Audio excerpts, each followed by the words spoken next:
Welcome to the Consciousness Podcast, where we investigate the nature of existence and which role we play within it. But this is not where it ends, but just begins. Reclaim your role as conscious creator, expand your awareness and understanding of it, and how to make it practical, grounded, tangible, actionable. So, let's dive directly into the next mind-blowing and heart-centering episode.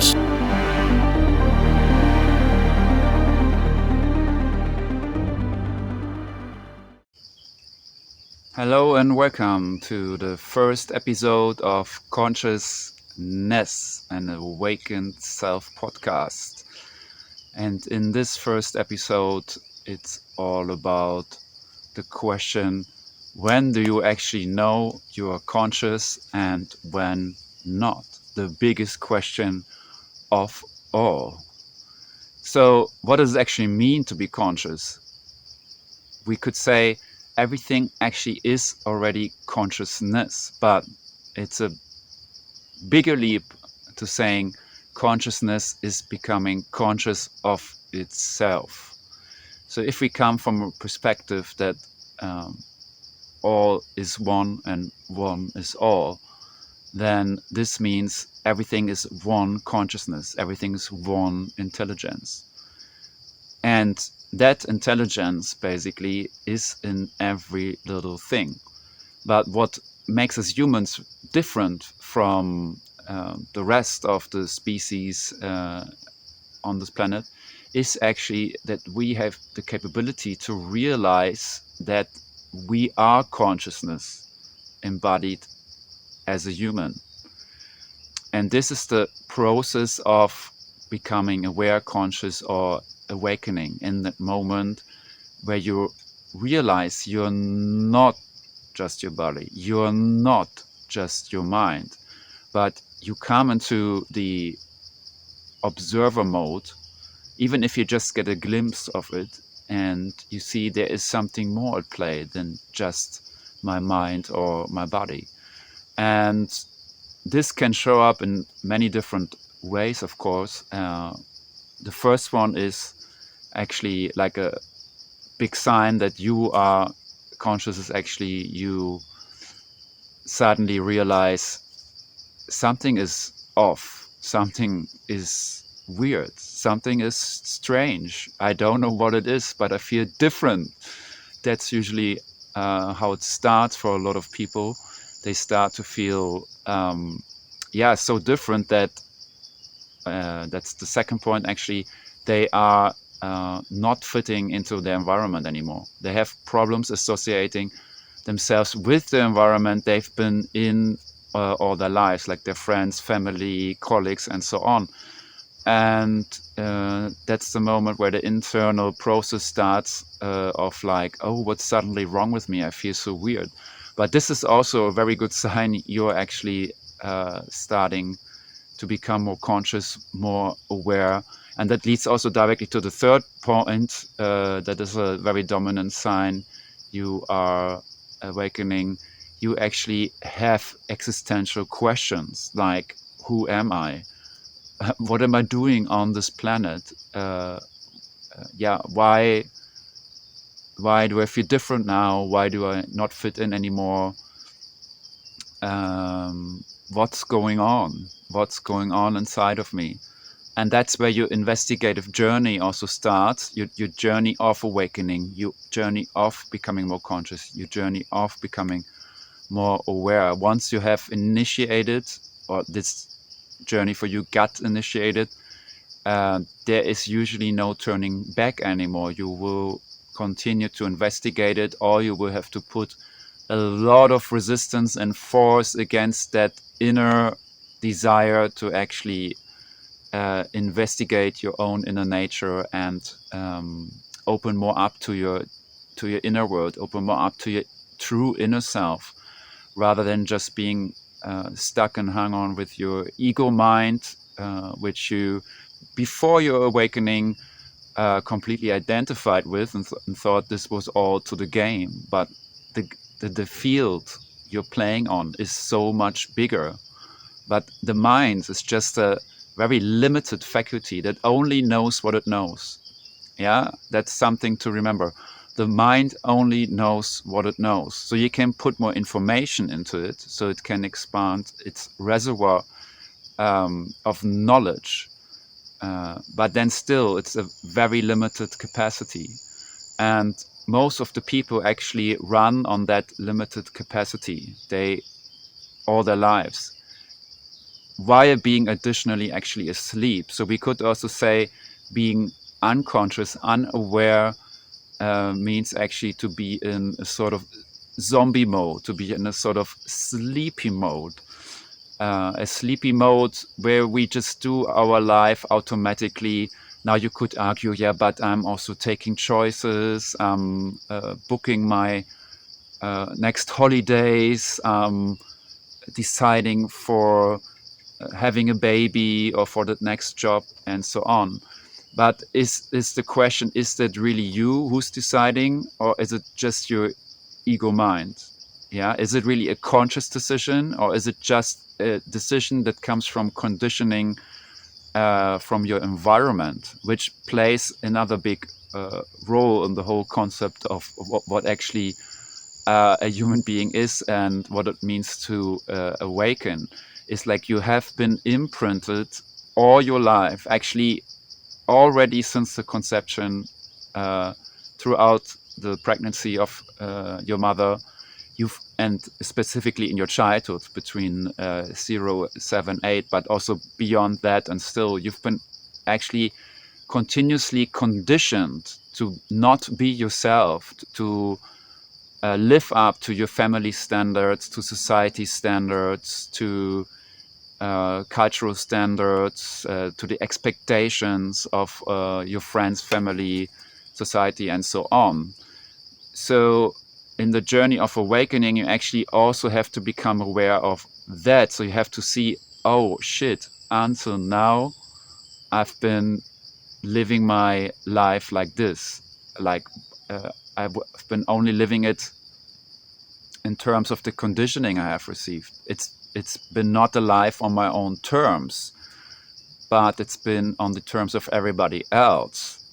And then when the shell cracks open, you have the big enlightening moment, where it can be also a small one. For some, it's a big enlightening moment. For some, it starts with a tiny crack in the shell. That's where you start to question your life. That's where you start to question your past decisions and the way of living, how you've been doing it until that moment. And you suddenly start to see, oh, that all was not me, because there's a bigger truth that is inside of me. That's what's so-called the inner self, or the higher self, or let's say the highest potential of you that exists in its expansiveness and is waiting for you to hear its call. It's basically calling you out all the time. Has been calling you out all the time. Has been calling for you to open your eyes, to open your ears, to open all of your senses, to open your inner ears and your inner eyes, to look inside and be not constantly busy with being out there and being busy in your mind, but to come to stillness, listen inside, and move into connection with this true inner self of yours, this infinite potential that actually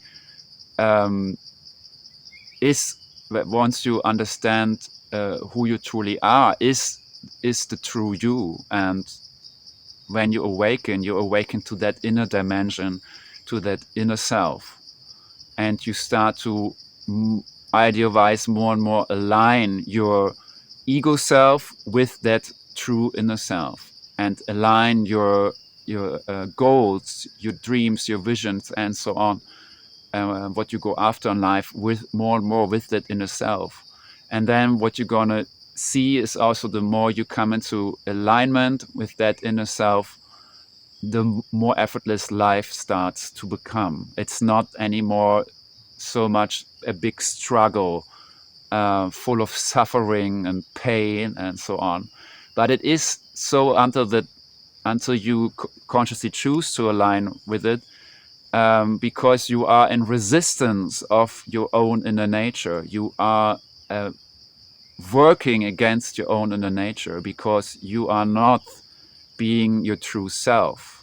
And this is where the potential lies for your life when you awaken, is actually to, on the long run, live a life that is truly fulfilling, is way more effortless. So you're basically, instead of swimming all the time against the stream, you just start swimming down the stream.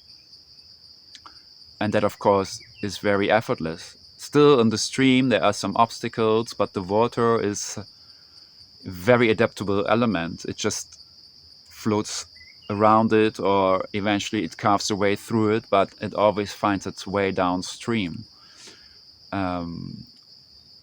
So now you can ask yourself, are you actually conscious? Are you aware right now? Probably, if you're watching this video, you either had your enlightening moments exactly in the same moment, or you are actually already on your way, on your path. So that's basically it. This is the journey of awakening. And if you can observe yourself in terms of what you're actually doing, in observing your mind, observing basically, if you would step back 1 meter out of yourself, observing you living your life and what's happening in your life, if you can change into that mode, that's actually one of the big first steps to come in. So to be able to just observe yourself living life. And then, of course, the big question arises: who is observing yourself if it's not your ego mind, if it's not your body? Like, who is observing you? And that leads also then to the question, who am I truly? Who am I really? And this is the question that assists you on your journey of awakening along the way, to keep on asking, who am I truly? Who am I? And from that, all the answers will come. From there, the answers come to what you're actually here to do, how you can find your true fulfillment, how you can connect to life and the nature of life on deeper and deeper levels. How you connect on deeper and deeper levels to yourself, and in general to all of your environment, and from there to other humans. To have this living consciously, or being conscious more and more, means also to have a deeper and deeper and deeper and more profound connection to existence itself, through which you experience yourself. That's a journey. It's not like you're conscious and then that's it for this lifetime, or enlightened. It's a continuous journey of expanding more and more into wider and wider, more expansive levels of being conscious. So to wrap it up, what does it mean to be conscious? When you know you're conscious, and when you're not. It's basically you being able to see yourself from an expanded perspective, and see life from an expanded perspective, and expanding that perspective continuously, while connecting more inside than ever before, more and more and more and more and more. So these two dynamics, more expansion and more inner connection.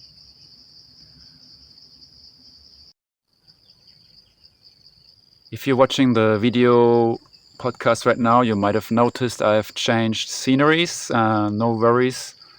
This is just to introduce the second part of the podcast where I will give another perspective to this topic of being conscious and come from the direction of the dream world. We could also say that your current reality that you are living is actually just another dream.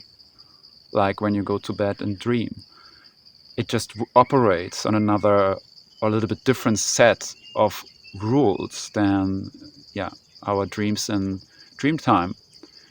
And that when you are becoming aware that you are dreaming, this is the moment where you are conscious, where you are awakened. In the science of dreaming, this is called lucid dreaming, when you become aware of the dream, and then the dream suddenly starts to become malleable. In the dream time, this is very immediate.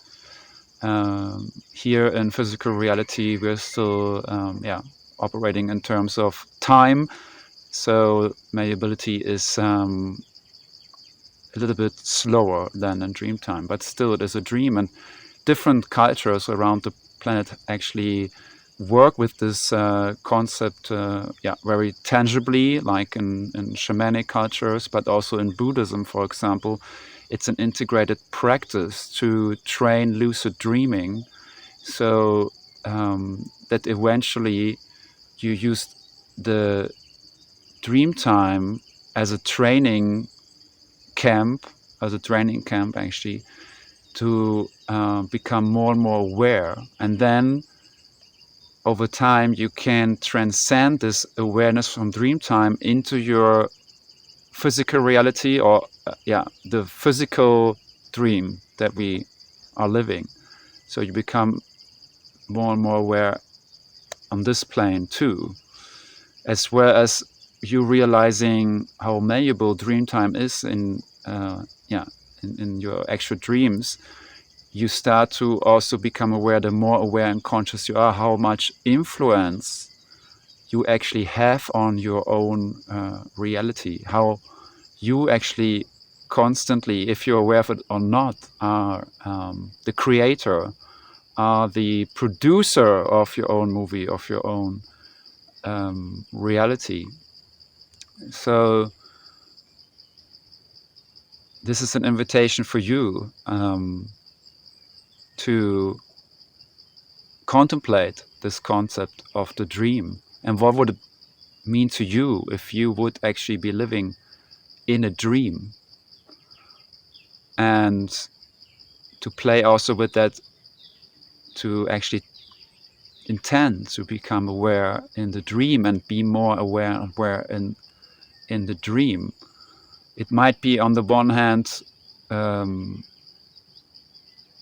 for some people maybe a bit scary to think about they're actually just living in a dream.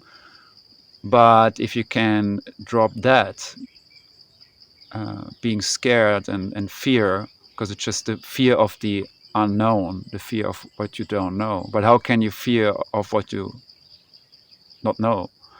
It's already a contradiction that we're actually fearing the unknown, because we don't know anything about the unknown. And to play with that concept, be intentional and become more aware of your dream. And that's really empowering if you have overcome maybe some scarcity and fear things, because then you, as in the dream time, you can see how malleable the dream is, and how with growing awareness you actually can have more active conscious influence on what's going on in your environment. Okay, that was a short discourse about dream time. And to sum it up, actually, I don't know what to say anymore. We have to make a cut here.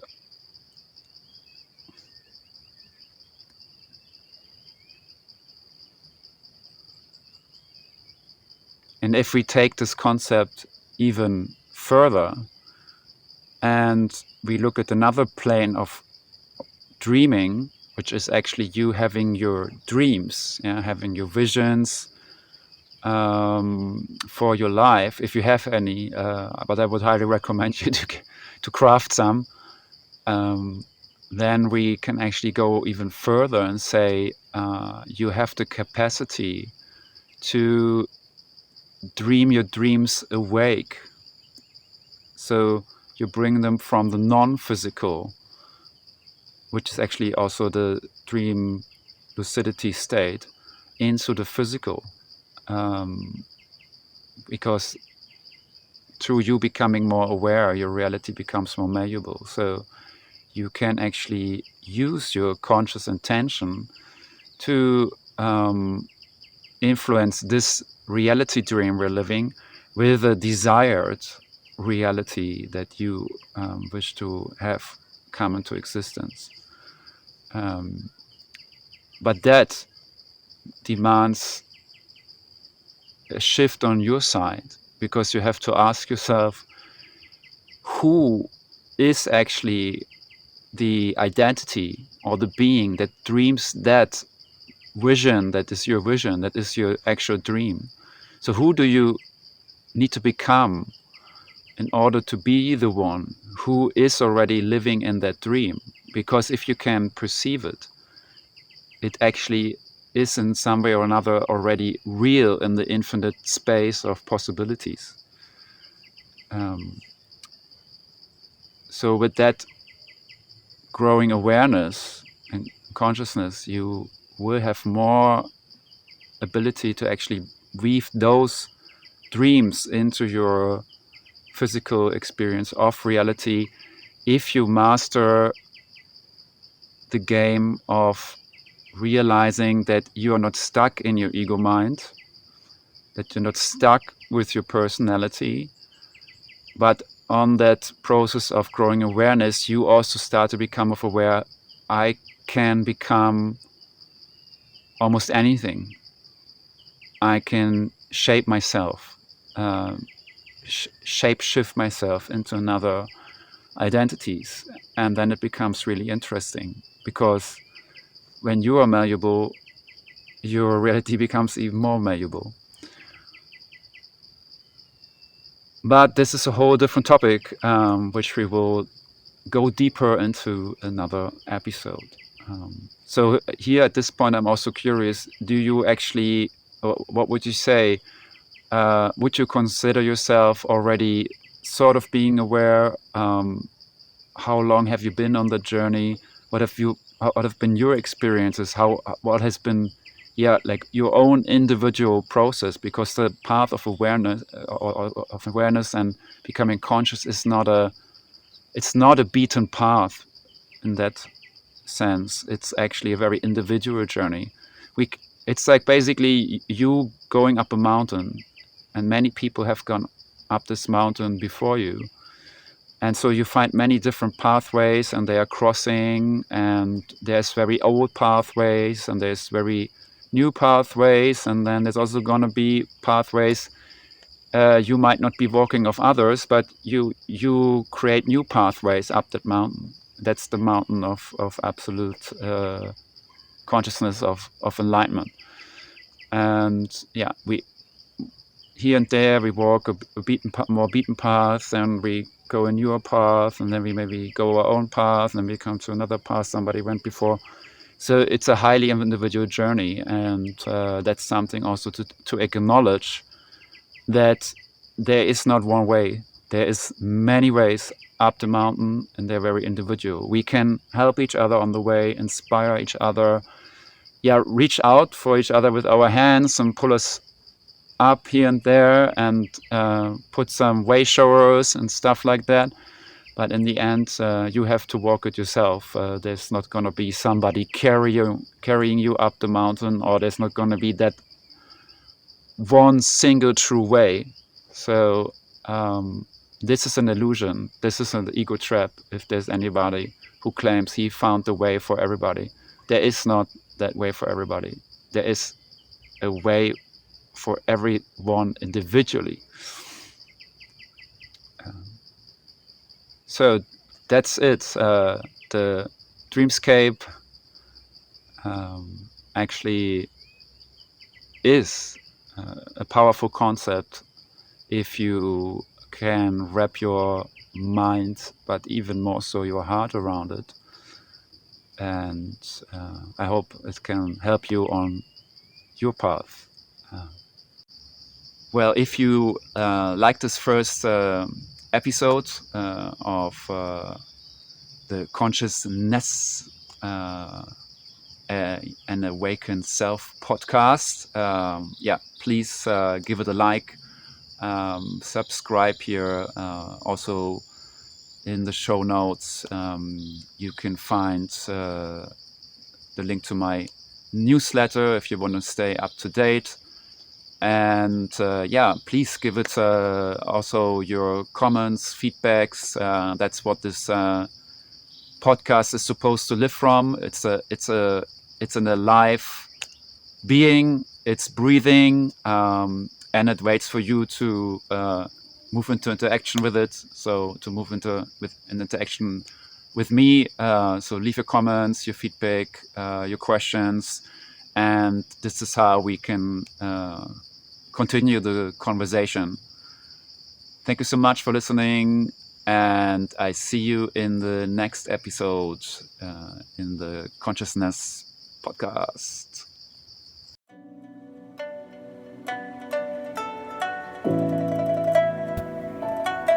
Another episode of the Consciousness podcast has just passed, but the next one is already ahead.